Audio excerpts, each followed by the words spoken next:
Why did Hitler want Norway? The answer goes far beyond simple expansion. For Germany in 1940, Norway was a strategic necessity, one that could shape the entire war. First, there was iron ore. Germany's tanks, guns, and ammunition depended on high-quality Swedish iron ore. During winter, when the Baltic Sea froze, the ore could only reach Germany by passing through the Norwegian port of Narvik. If Britain seized or blockaded Narvik, German industry would slow to a crawl. Hitler believed that without this supply line, the Reich could not survive a long war. Second, Norway offered control of the North Atlantic. Its enormous, fjord-filled coastline provided ideal bases for German submarines and aircraft. From Norway, the Kriegsmarine could strike Allied convoys and threaten Britain's shipping lifelines. If the British established their own bases there first, the blockade on Germany would tighten even further. Third, Hitler feared a British move was already coming. Early 1940 saw multiple signals: British plans to mine Norwegian waters, the Altmark incident, and internal debates in London about landing troops in Scandinavia. To Hitler, this confirmed his suspicion that Britain intended to close the iron ore route and occupy Norway. He believed that if he didn't act immediately, Britain would. Finally, Norway's geography provided airfields and naval positions that extended German reach into the Arctic and the North Sea. Control of Norway meant control of the northern approaches to Britain and the route to the Soviet Union. In short, Hitler didn't invade Norway simply to gain territory. He did it because Norway controlled resources, sea lanes, and military positions that Germany desperately needed, and because he feared the Allies would take them first. Operation Weserubung was a bold gamble, but in Hitler's eyes, it was a strategic necessity. Why did a small, remote town in northern Norway become one of the most important strategic targets of World War II? The answer is simple: iron ore. And in 1940, Narvik was the key to Germany's war machine. Germany's steel industry depended heavily on Swedish iron ore. This ore was unusually pure, easy to process, and essential for producing tanks, aircraft, artillery, and ammunition. But there was a problem. During winter, the Baltic Sea froze, closing Sweden's main ports. That meant the ore could only travel through one route, by rail from Sweden to the Norwegian port of Narvik, which stayed ice-free year-round. This turned Narvik into Germany's winter lifeline. Without the steady flow of iron ore, German weapons production would slow down dramatically. Hitler believed that losing Narvik could cripple the Reich before the war even reached its peak. Britain understood this too. British leaders had been discussing ways to cut off the ore route since the late 1930s. By early 1940, they considered mining Norwegian waters, blockading Narvik, or even landing troops to take control of the port. To Hitler, these discussions were a direct threat. If the British seized Narvik, Germany's ability to fight a long war would be in jeopardy. This is why Narvik mattered so much. It wasn't just a port. It was a strategic artery feeding Germany's entire war industry. Controlling Narvik meant controlling the flow of iron, and controlling the flow of iron meant shaping the direction of the war itself. In early 1940, while Europe watched the stagnant front in France, Germany was quietly preparing a daring operation far to the north. Operation Weserübung, the invasion of Denmark and Norway, required surprise, speed, and secrecy. And everything began at sea. Hitler knew that Norway couldn't be taken by land. It had to be seized by a sudden naval strike. So in March and early April, German warships quietly slipped out of their usual bases, sailing under strict radio silence. Crews were told nothing of their true mission. Some officers received sealed envelopes, only to be opened once they were already at sea. The movements were disguised as routine training exercises.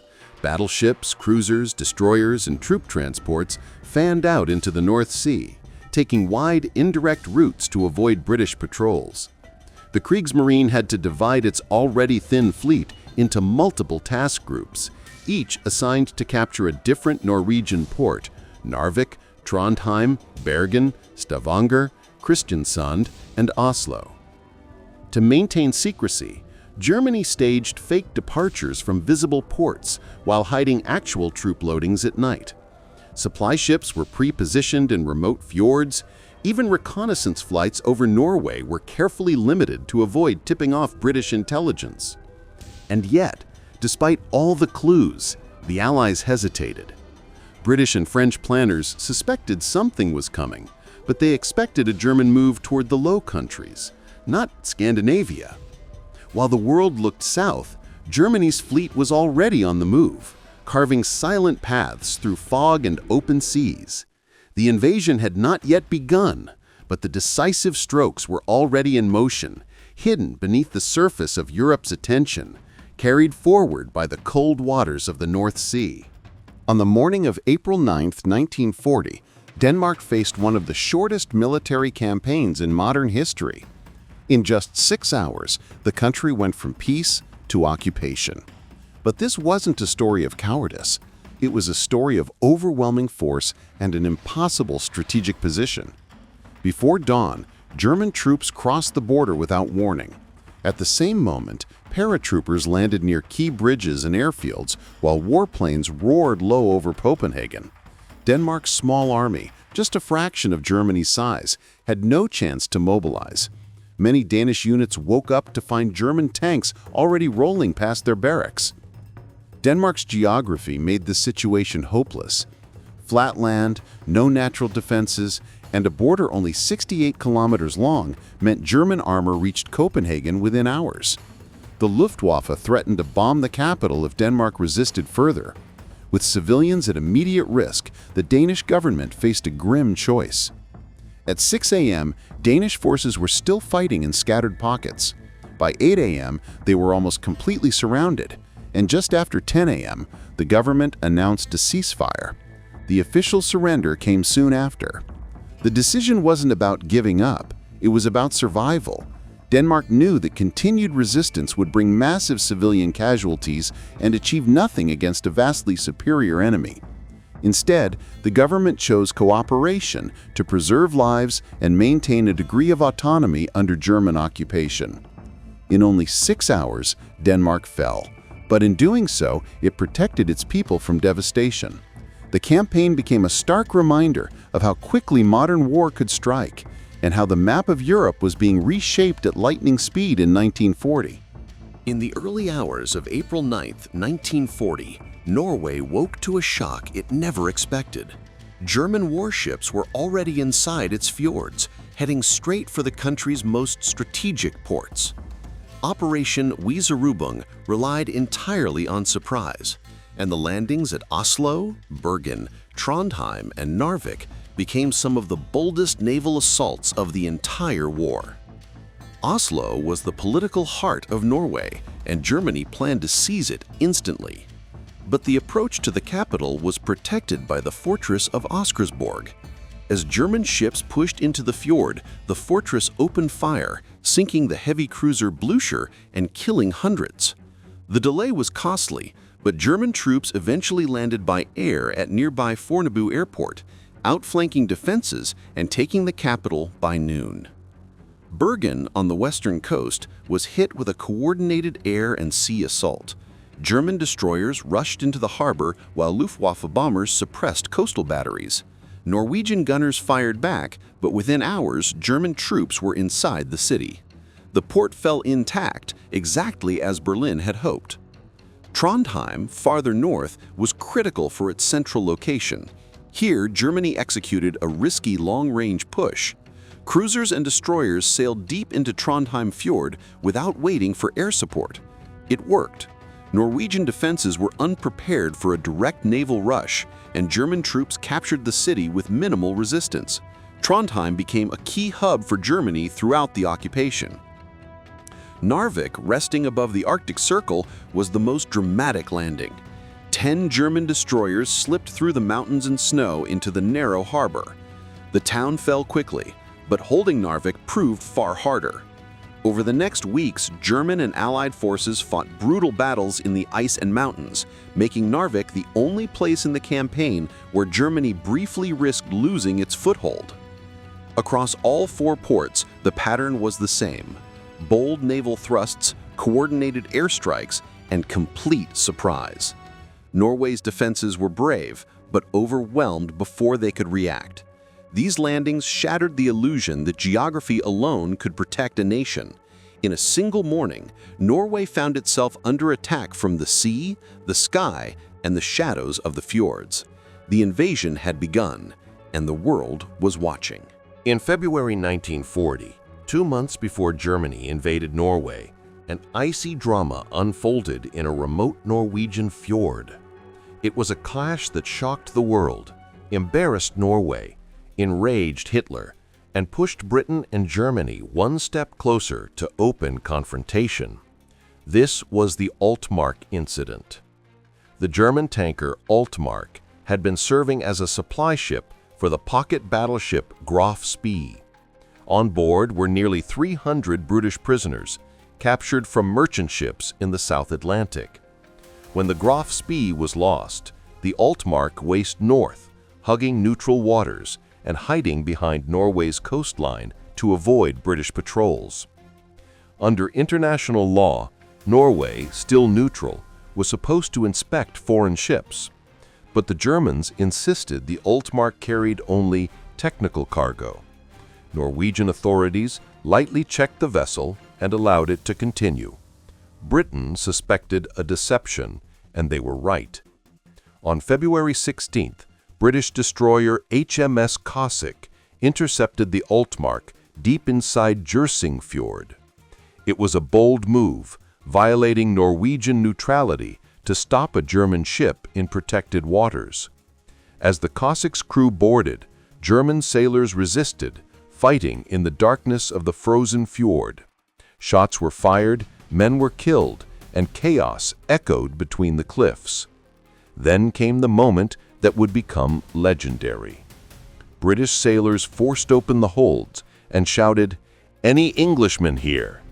From the darkness below came the reply, "Yes, we are all British." Nearly 300 prisoners were freed. The consequences were immediate. Britain celebrated the rescue as a daring act of naval justice. Norway was humiliated for failing to enforce its neutrality. And Hitler was furious, convinced that Britain would use Norway's long coastline to threaten German shipping and blockade the Baltic. The Altmark incident didn't start the invasion of Norway, but it convinced Hitler that waiting was too dangerous. It became the spark before the storm, the moment that turned Norway from neutral ground into a strategic battleground. Operation Weserubung was already being planned. Now, after the Altmark, it would be launched without hesitation. In the weeks leading up to the invasion of Norway, Germany faced a critical problem: how to move its fleet up the Norwegian coast without alerting Britain's powerful Royal Navy. The solution was bold, risky, and surprisingly effective: disguised warships. Germany understood that the North Sea was under constant Allied surveillance. British patrols, aircraft, and listening stations monitored every movement. A traditional fleet deployment would be spotted instantly, so the Kriegsmarine turned to deception. German warships left their bases at night, sailing in small groups and posing as harmless merchant vessels. Some ships ran with reduced lighting, while others used fake superstructures or neutral colors to blend into civilian traffic. Destroyers and transports scattered across the sea, following unpredictable routes designed to confuse British intelligence. Radio silence was absolute. Not a single signal was transmitted once they left port. The Germans even mimicked the behavior of civilian shipping, moving slowly, changing course gradually, and avoiding typical military formations. Their objective was simple: pass unnoticed through waters the British believed they controlled. Meanwhile, the Luftwaffe staged limited reconnaissance flights so that enemy observers would see nothing unusual in the skies. The entire operation relied on timing and luck.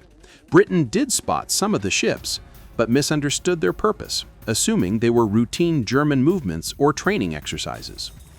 The most daring part came when German warships approached narrow fjords in major ports. Many of them were still disguised right up to the moment they opened fire.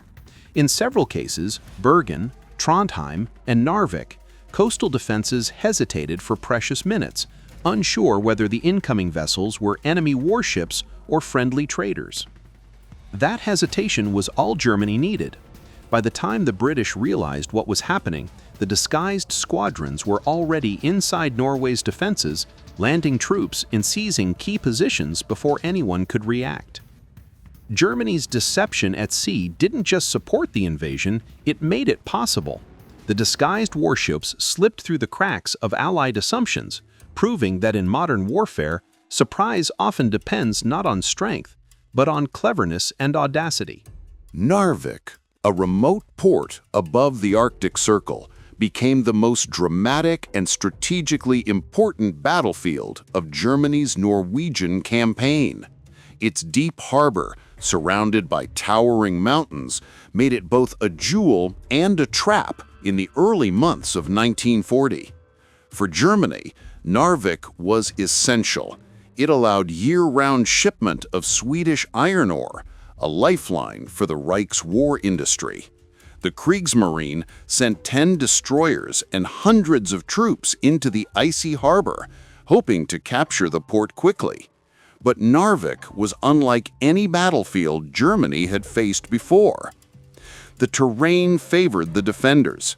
Steep mountains and deep fjords made it difficult for mechanized units to maneuver. Snow and ice slowed the German advance and tested their supply lines. Norwegian troops, though outnumbered and poorly equipped, used this terrain to their advantage, delaying and harassing the invaders at every turn. Naval combat became central to the battle. The Royal Navy quickly responded, sending battleships, cruisers, and destroyers into the fjords to engage German destroyers. Fierce duels erupted in narrow waters, with ships exchanging fire under the looming cliffs and the glare of Arctic sunlight. Many German destroyers were sunk or damaged, forcing a precarious retreat for some units. On land, Norwegian troops and British and French reinforcements launched counterattacks, pushing German forces into the mountains. Ski troops, mountain guns, and improvised ambushes turned Narvik into a deadly maze of snow, rocks, and gunfire. For a brief period, the Allies recaptured parts of the town, creating one of the rare setbacks for Germany during the campaign. Despite these challenges, Germany eventually held Narvik, but only after weeks of brutal fighting and at a heavy cost. The battle proved that even small ports in harsh landscapes could become deadly obstacles for modern armies. Mountains, snow, and naval duels combined to make Narvik a uniquely intense fight and a testament to the dangers of underestimating terrain and determined defenders. On the morning of April 9, 1940, as German forces invaded Norway, one Norwegian politician moved faster than anyone could imagine. Vidkun Quisling, leader of the fascist National Samling Party, staged a coup, ushering in one of the most infamous acts of betrayal in Norwegian history. Quisling had long admired Hitler and sought to bring Norway under Nazi influence. When German troops landed, he seized the opportunity. From a radio station in Oslo, he broadcast a message declaring himself the new prime minister and calling on Norwegians to accept German occupation. The government and the king were in shock. Quisling's government had no legitimacy, no support from the military, and no popular backing. Yet for a brief moment, the Germans used his proclamation to justify their swift seizure of the capital, claiming they were assisting a friendly regime. Norwegian resistance forces refused to recognize Quisling's authority. Soldiers, police, and civilians continued to fight against the invaders. But Quisling's radio announcement sent confusion across the country, buying Germany precious hours to secure key positions in Oslo and other cities. History remembers Vidkun Quisling not as a leader, but as a symbol of treachery. His name became synonymous with collaboration and betrayal worldwide. The coup didn't stop Norway's resistance, it never could, but it highlighted how political opportunism can amplify the chaos of invasion and make a bad situation worse. Quisling's act of treason is a stark reminder that in war, enemies can come not just from across borders, but from within. When Germany launched Operation Weserubung in April 1940, the Allies were caught off guard. Britain, in particular, failed to stop the invasion of Norway, and the reasons reveal a combination of misjudgment, delay, and strategic confusion. First, intelligence failures played a role. British planners were aware that Germany might try to move into Scandinavia, but they underestimated the timing, scale, and daring of the German assault. They expected attacks elsewhere, primarily in the Low Countries, and Norwegian defenses seemed capable enough to hold temporarily. Second, indecision hampered action. The British government debated whether to mine Norwegian waters, send troops, or simply monitor German movements. Every day of delay gave the Kriegsmarine precious time to position its forces and move in under cover of darkness.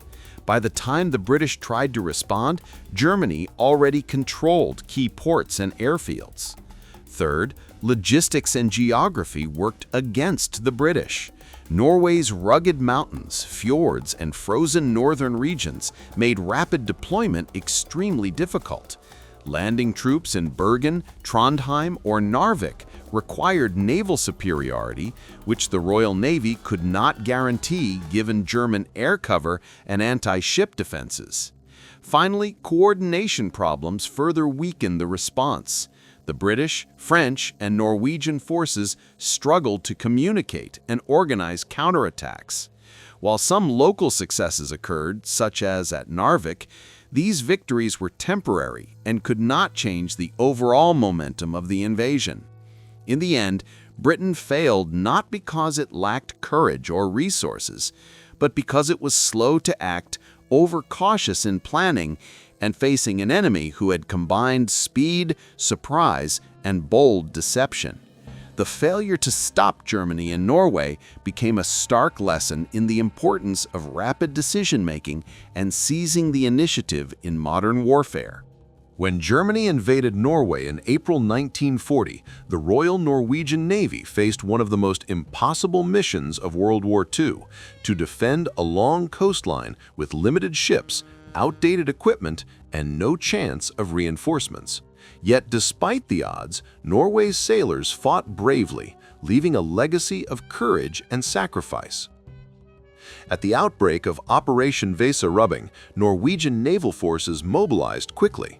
Patrol boats, torpedo boats, and a handful of destroyers set out to intercept German warships, protect key ports, and prevent the invaders from landing troops.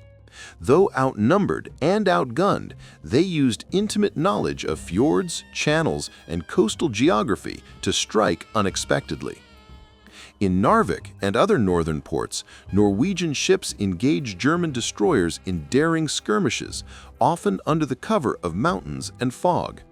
Small vessels launched torpedo attacks, hit German ships, and then vanished into fjords or dispersed into scattered harbors.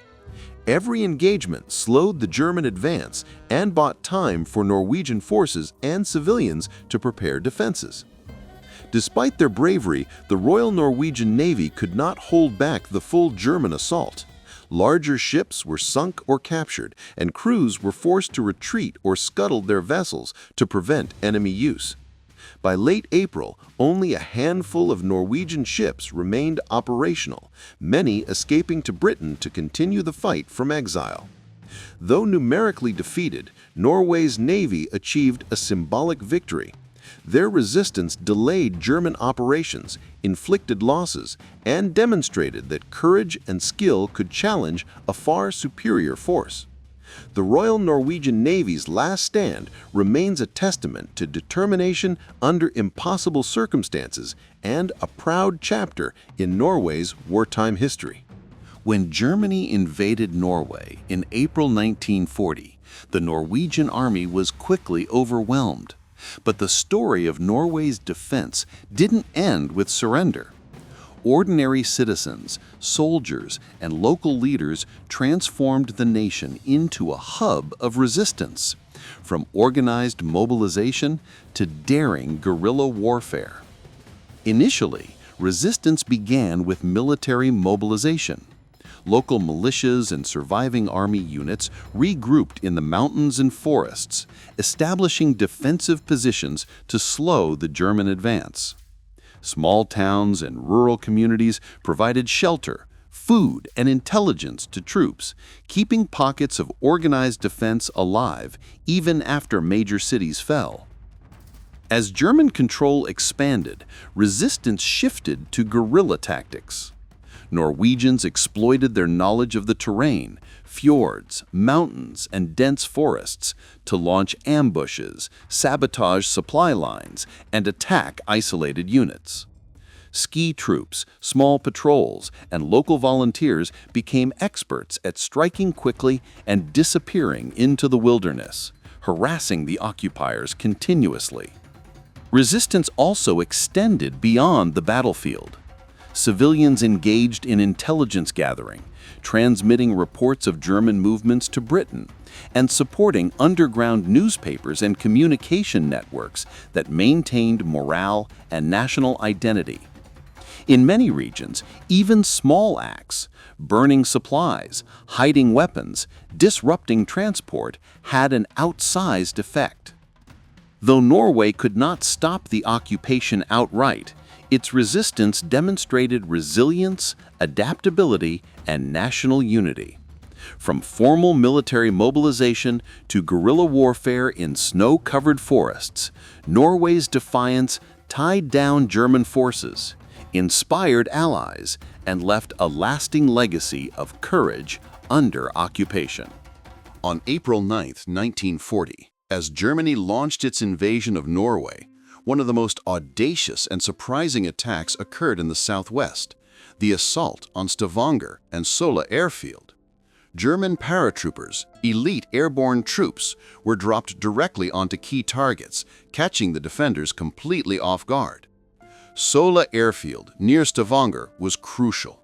Controlling it would allow Germany to fly in reinforcements, supplies, and aircraft, solidifying their foothold in southern Norway. In the early morning hours, German transport planes silently approached the airfield. Paratroopers jumped into the darkness, landing among surprised Norwegian soldiers and poorly prepared anti-aircraft positions. The attack was chaotic but effective. Norwegian forces attempted to resist, but the Germans quickly seized control of the runway, dispersing defenders and capturing equipment.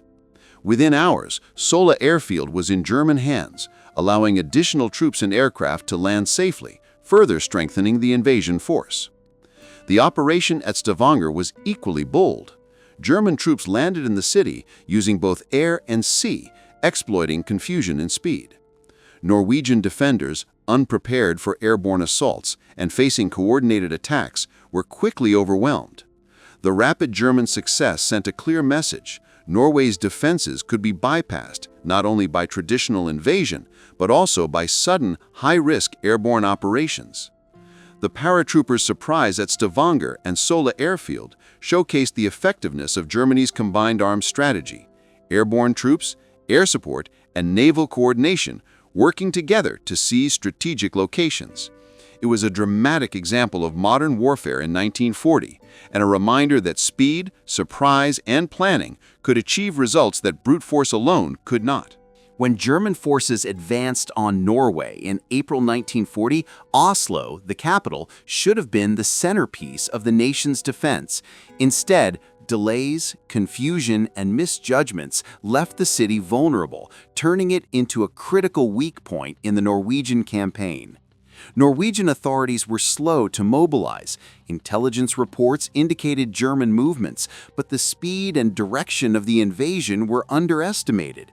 Communication lines were inconsistent, orders were delayed, and local commanders were uncertain whether to resist immediately or wait for reinforcements. Meanwhile, German forces were moving swiftly by sea and air. Their fleet, including disguised warships and transport vessels, navigated Oslo Fjord, while paratroopers prepared to seize key airfields nearby. By the time Oslo's defenders were fully alerted, the Germans were already within striking distance. The fortress of Oscarsborg provided some resistance, sinking the heavy cruiser Blücher and temporarily slowing the German advance. But the delay in coordinating Oslo's overall defense allowed German troops to land, secure nearby airfields, and approach the capital from multiple directions. The result was clear. Oslo fell faster than expected, the government was forced to flee, and German control over southern Norway was solidified. This delayed response wasn't due to lack of courage, it was a strategic failure in planning, communication, and timing. Oslo's delayed defense became a lesson in the importance of rapid mobilization and decisive action. In modern warfare, hesitation can turn even a well-defended capital into an open prize, as Norway's 1940 experience painfully demonstrated. By the time Britain reacted to Germany's invasion of Norway in April 1940, the opportunity to prevent a swift conquest had already passed. The British attempted landings to support Norwegian resistance and recapture key ports, but they arrived too late to change the course of the campaign. British forces mobilized from the United Kingdom, planning to land in strategic locations such as Trondheim, Narvik, and the Western Fjords. The intent was to block German advances, reinforce Norwegian troops, and cut off vital supply lines. But delays in decision-making, coordination, and logistics meant that by the time troops reached Norwegian soil, the Germans had already established control over most ports and airfields. At Narvik, British and French troops did manage to temporarily push back German forces, recapturing parts of the town and engaging in intense mountain combat. However, these gains were short-lived. In southern Norway, British landings were scattered, often facing stiff resistance from German paratroopers and coordinated naval units, while Norwegian forces were exhausted and poorly supplied. The campaign highlighted a critical lesson. In modern warfare, speed and timing are just as important as manpower. Despite courage and planning, the British landings came too late to prevent German consolidation, showing that hesitation and underestimation of the enemy's speed could render even well-equipped forces ineffective. Ultimately, Britain's delayed intervention allowed Germany to secure Norway with minimal disruption, demonstrating the decisive impact of preparation, timing, and initiative. When Germany invaded Norway in April 1940, most histories focus on Norwegian resistance and British intervention. Yet France also committed troops to the campaign, sending soldiers to fight in a harsh, unfamiliar land, forces often forgotten in the broader story of World War II. French units arrived in northern Norway, primarily around Narvik, to support both Norwegian and British troops.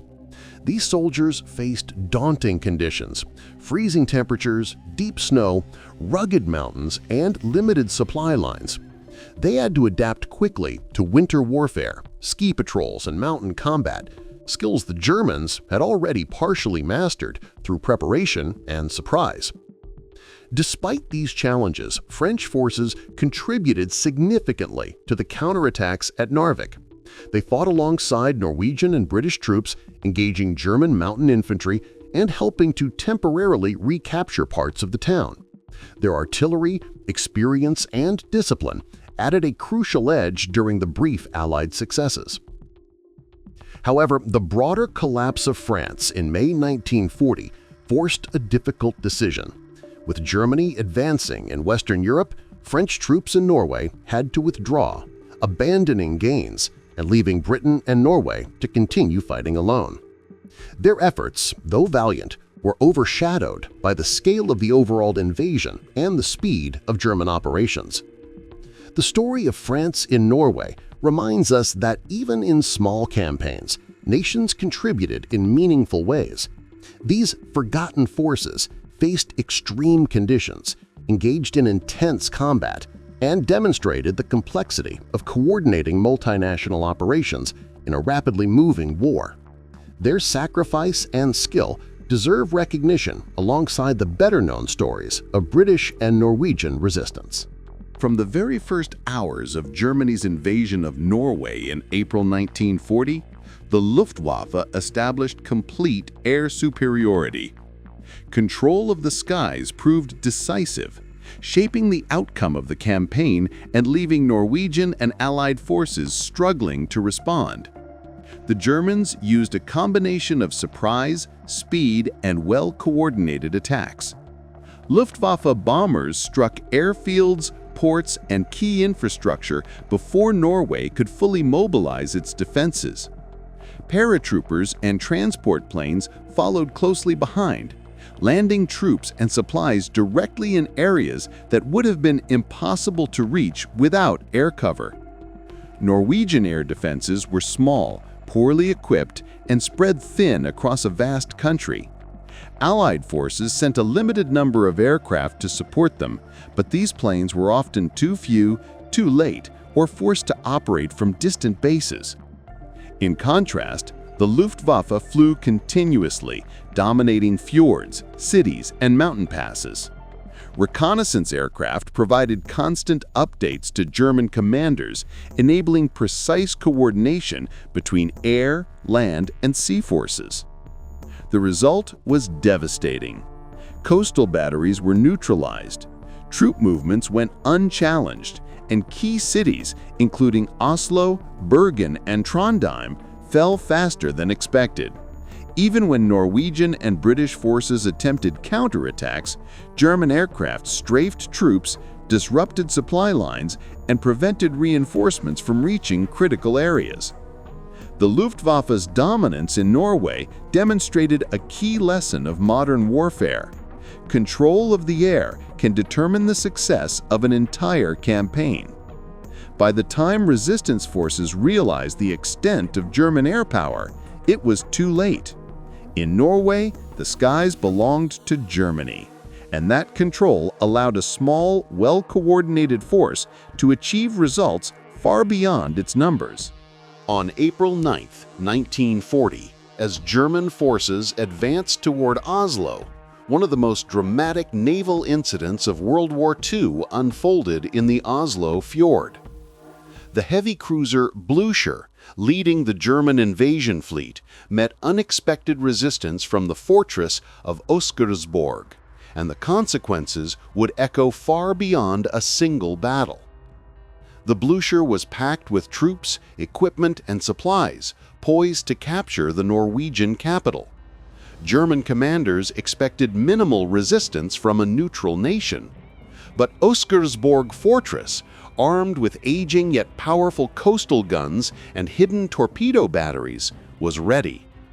As the Blücher entered the narrow fjord, the fortress opened fire. Shells struck the cruiser repeatedly, causing fires and critical damage. Soon, torpedoes, launched from concealed batteries, hit the ship below the waterline. Within hours, the Blücher was sinking, taking hundreds of German soldiers and sailors with it.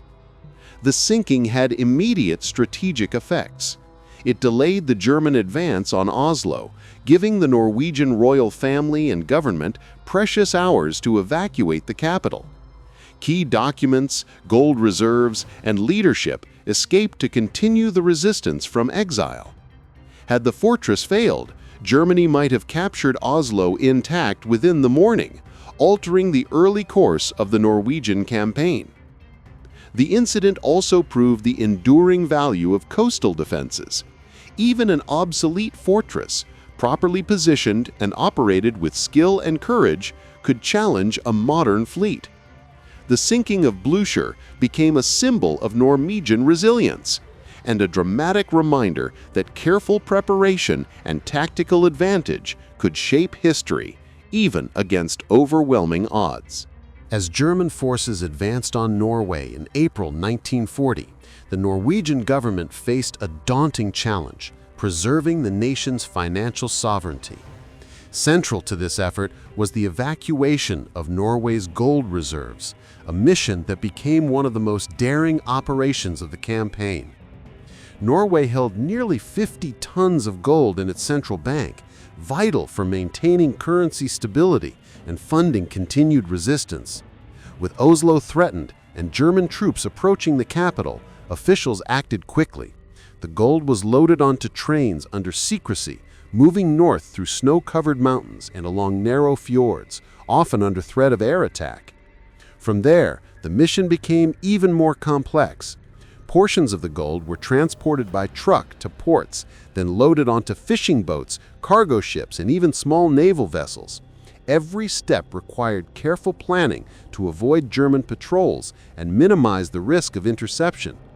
Local civilians, government staff, and soldiers all played critical roles, guiding shipments through fjords, forests, and frozen roads. Eventually, the bulk of Norway's gold reached Britain, where it remained safe for the duration of the war. This successful evacuation preserved the country's financial foundation, allowing the government in exile to continue operations, support Norwegian forces abroad, and maintain national credibility with Allied powers. The operation was more than a logistical achievement. It was a symbol of determination. Even as Norway faced invasion and occupation, the careful evacuation of its gold reserves demonstrated foresight, courage, and the refusal to let Germany control not just territory, but the very means of national survival. When Germany invaded Norway in April 1940, the Allies had the manpower and resources to intervene, but they failed. The reasons lay in slow decision-making, divided command structures, and conflicting priorities. First, intelligence and planning were fragmented. Britain, France, and Norway each had different information about German movements, and communication between them was limited. By the time reports of the invasion reached London and Paris, German forces had already seized key ports and airfields, reducing the options for effective counterattacks. Second, Allied leaders disagreed on strategy. Britain wanted to secure Norway to protect shipping routes and iron ore supplies, while France focused on supporting Norwegian troops in the north. Disagreements over where to land troops, how many forces to commit, and whether to risk naval assets delayed action for days. Third, logistical challenges compounded the problem. Norway's rugged terrain, fjords, and northern climate made troop movements slow and complex. Coordinating landings under enemy fire required careful planning, and the Allies lacked sufficient specialized equipment for Arctic operations. Finally, the rapid pace and boldness of the German operation exploited these weaknesses. By the time the Allies mounted landings, the Germans already controlled major ports, had air superiority, and had secured Norwegian cities. Temporary successes, like the counterattack at Narvik, were undermined by the collapse of coordination and the broader strategic situation in Europe. The failure of Allied command in Norway highlights a critical lesson of modern warfare. Speed, unity, and clear lines of command are often as decisive as the size of the forces themselves. Without them, even well-equipped armies can struggle against a fast, coordinated, and determined opponent. In April 1940, as German forces advanced during Operation Weserubung, central Norway became a critical battleground. The region, stretching from Trondheim to the surrounding fjords and mountains, was supposed to slow the German advance. Instead, it collapsed rapidly, highlighting both strategic miscalculations and the overwhelming effectiveness of Germany's combined arms assault. Norwegian forces in central Norway were limited. Units were dispersed, poorly equipped, and faced harsh terrain that made coordination difficult. Troops attempted to defend key towns and fjords, but German paratroopers, rapid naval landings, and Luftwaffe air superiority quickly disrupted communication and supply lines. Despite local resistance, German troops bypassed strong points using coordinated attacks. Paratroopers captured critical airfields, enabling further reinforcements to land, while destroyers and cruisers moved up the fjords, providing artillery support and transport. Norwegian defenders, unable to regroup, were forced to retreat into the mountains, leaving towns and infrastructure in enemy hands. Allied reinforcements from Britain and France arrived too late to stabilize the front. Limited in numbers and unfamiliar with the terrain, these forces could only slow, not stop, the German advance. The collapse of central Norway opened the way for Germany to consolidate control over Trondheim and surrounding areas, securing a strategic corridor from the south toward the northern ports. The rapid failure of central Norway's defenses underscores a harsh reality. Even brave resistance cannot succeed without preparation, coordination, and control of the skies and seas. Germany's swift operations, combined with superior planning and mobility, turned central Norway from a potential stronghold into a corridor for occupation within days. As German forces swept across Norway in April 1940, the Norwegian government faced an urgent and dangerous decision: stay and risk capture, or flee to continue leading the nation in exile. Choosing survival over surrender, the government embarked on a dramatic escape to Britain. With Oslo under threat, officials moved quickly. King Haakon VII, the royal family, and key cabinet members left the capital just hours after German troops approached. Using a combination of trains, trucks, and small naval vessels, they traveled north and west through fjords, forests, and rugged terrain, evading German patrols and aircraft along the way. The journey was perilous. Roads were blocked or damaged, communication lines were cut, and every movement risked interception. Local Norwegian civilians, police, and loyal military units assisted in guiding the government and protecting vital documents, including national archives and treasury reserves. Eventually, the government reached a safe port and boarded a ship bound for Britain. Once there, they established a government in exile in London. From this secure base, they maintained international recognition, coordinated resistance efforts inside Norway, and continued to direct Norwegian armed forces abroad. The escape of Norway's government was more than a tactical retreat. It was a statement of national determination. By fleeing rather than surrendering, Norway preserved its sovereignty in exile, ensured continuity of leadership, and kept hope alive for its citizens under occupation. The decision reinforced the principle that even when a homeland falls, leadership and national identity can endure. In the spring of 1940, as German forces advanced through Norway, Narvik became the site of one of the campaign's most remarkable moments, a brief but determined Allied counterattack that showcased Norwegian courage and international cooperation. After the initial German capture of Narvik, Norwegian troops regrouped in the surrounding mountains, joined by British and French reinforcements. Together, they launched coordinated attacks against German positions in the port and along the fjords. The combination of local knowledge, ski troops, mountain artillery, and harsh winter terrain allowed the Allies to push German forces back, recapturing parts of the town and temporarily disrupting supply lines. Naval support played a critical role. The Royal Navy engaged German destroyers, providing artillery cover and preventing reinforcements from reaching Narvik quickly. Ski patrols and mountain units ambushed isolated German detachments, inflicting casualties and creating chaos in enemy ranks. For a short time, Narvik seemed to symbolize the possibility of turning the tide in Norway.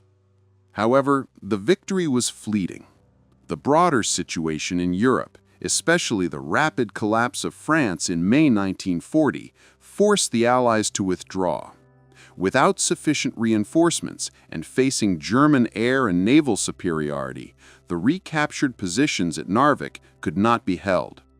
German forces eventually returned, reclaiming the port and solidifying control over northern Norway. In May 1940, as the German blitzkrieg swept through France, the situation for Allied forces in Norway became desperate. Narvik, a key port in northern Norway, had briefly been recaptured by Norwegian, British, and French troops.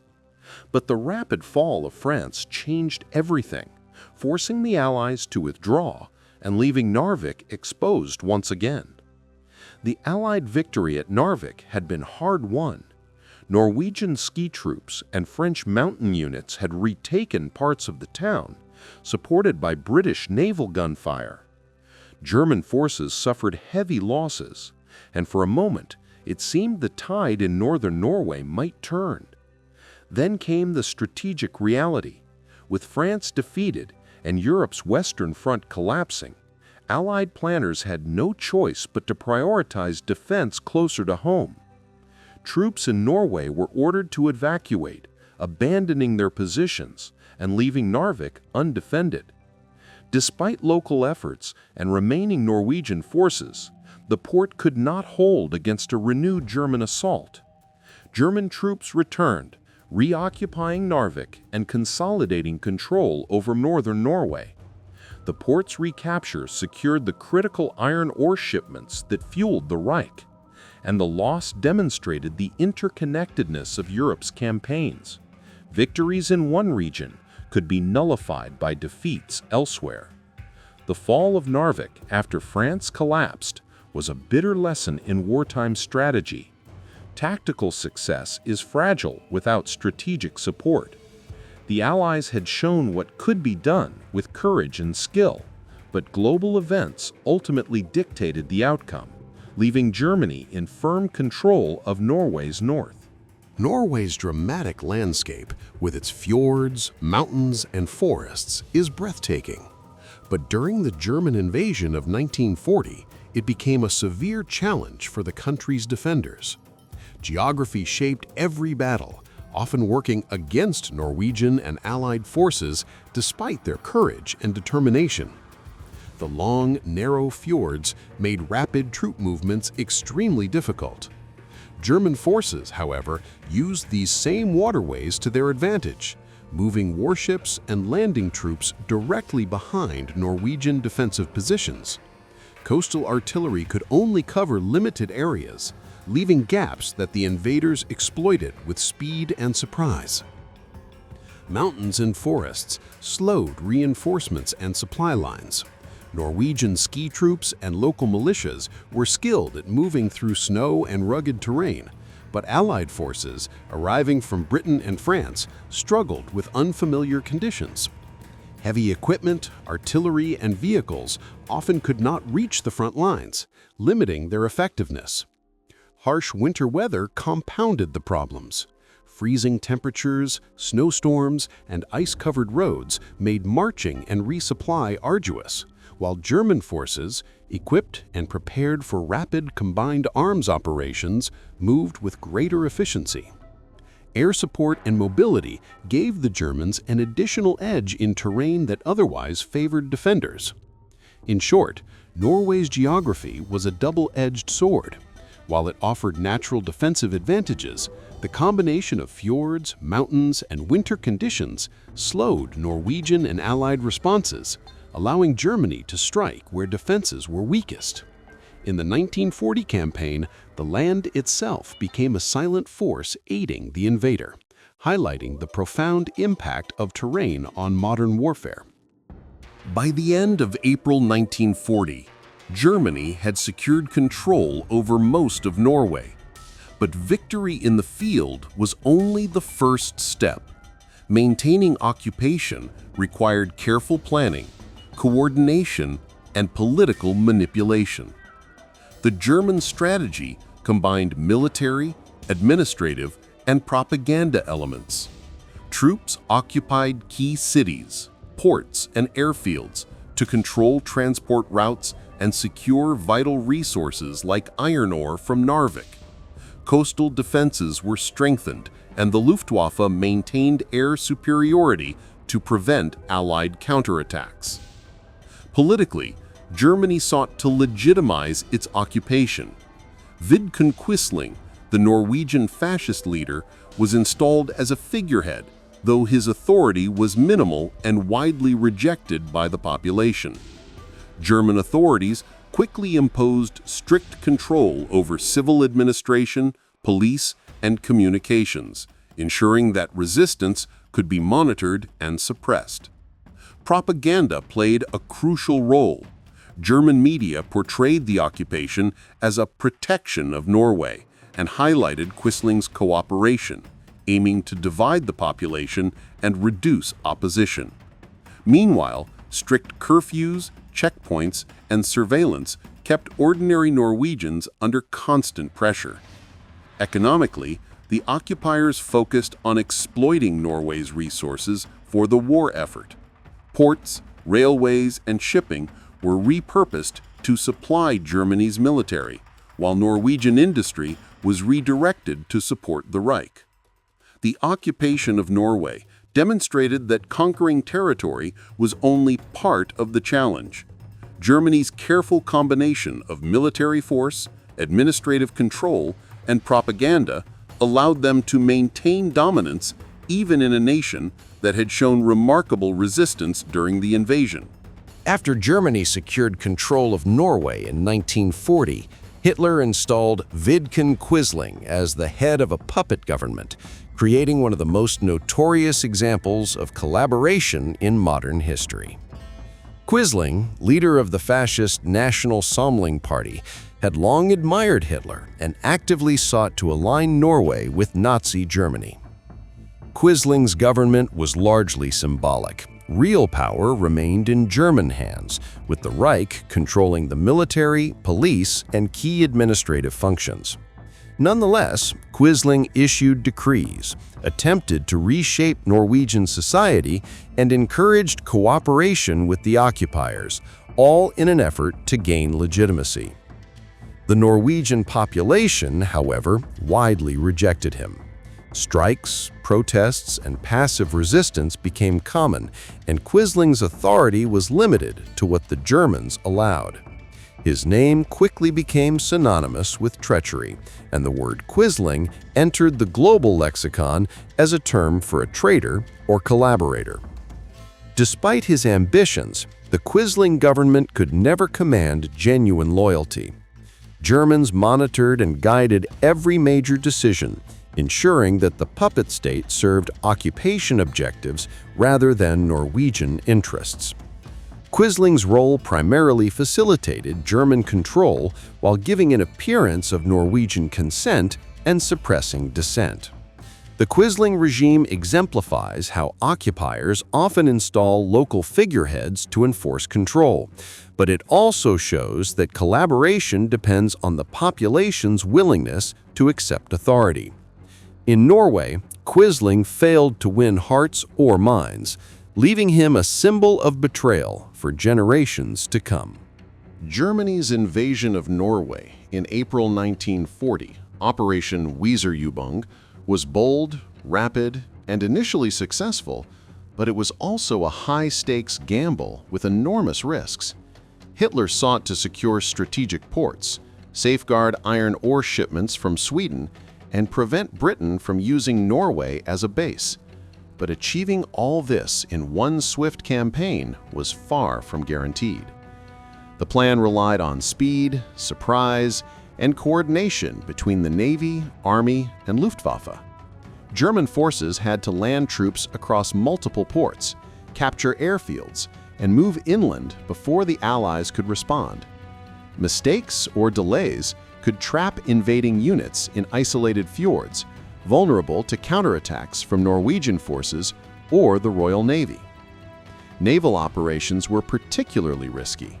German warships sailed through narrow fjords under threat from coastal defenses, mines, and submarines. Several ships, like the Blücher, were sunk, demonstrating the fragility of even well-planned operations. Airborne assaults added another layer of danger, as paratroopers had to seize critical positions in unfamiliar terrain without immediate support. Furthermore, Germany faced a strategic gamble politically. Norway's neutrality meant that a failed invasion could provoke Britain and France into a larger, coordinated intervention. German planners also underestimated the resilience of Norwegian troops, the challenges of winter terrain, and the logistical strain of supplying forces across fjords and mountains. Despite these risks, Weserübung succeeded largely due to speed, audacity, and surprise. But the campaign could have ended in disaster. The operation illustrates that even well-executed military strategies carry immense uncertainty, and that bold gambles can bring great reward or catastrophic failure. While Operation Weserubung achieved its objectives, the invasion of Norway came at a significant cost to Germany. Losses included ships, soldiers, and national prestige, highlighting that even a successful campaign carries a heavy price. The Kriegsmarine suffered considerable losses. Several destroyers and transport vessels were sunk, including the heavy cruiser Blücher, which was destroyed at Oslo Fjord. These naval losses weakened Germany's surface fleet and forced greater reliance on submarines and smaller vessels for future operations. German casualties were also high. Paratroopers and landing forces faced stiff resistance in key ports like Narvik, while attacks from Norwegian defenders and Allied counterattacks inflicted both deaths and injuries.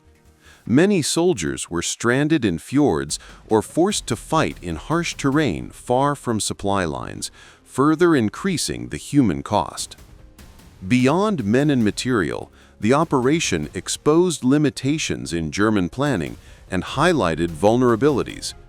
Coastal defenses, Norwegian resistance, and early Allied intervention demonstrated that speed and surprise could win battles, but not without risk. The loss of ships and men was a blow to morale and served as a reminder that even successful invasions carry consequences. Though brief, the Norwegian campaign of 1940 had a profound impact on the course of World War II. Germany's rapid invasion and occupation of Norway demonstrated both the power of modern combined arms operations and the risks involved in ambitious campaigns. For Germany, the campaign secured critical iron ore shipments from Sweden, essential for the Reich's war industry, and provided strategic ports and airfields along the North Sea.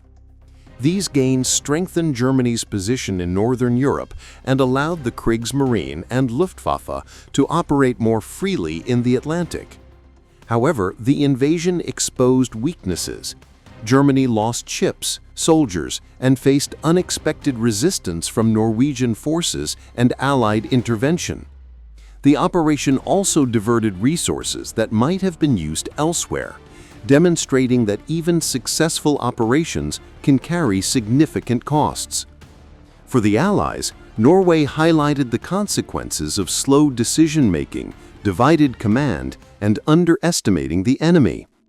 The failure to prevent German occupation underscored the importance of rapid mobilization, coordination, and control of the seas and skies in modern warfare. Lessons learned from Norway influenced planning for future campaigns, including the Battle of France and the defense of Britain. Politically, the campaign reshaped leadership in both Germany and Britain. In Germany, Hitler's control over military operations became more centralized, while in Britain, the perceived failure in Norway contributed to the resignation of Prime Minister Neville Chamberlain and the rise of Winston Churchill. In the end, the Norwegian campaign was more than a tactical operation. It was a strategic lesson in speed, risk, and preparation, shaping military thinking, leadership, and the broader trajectory of World War II.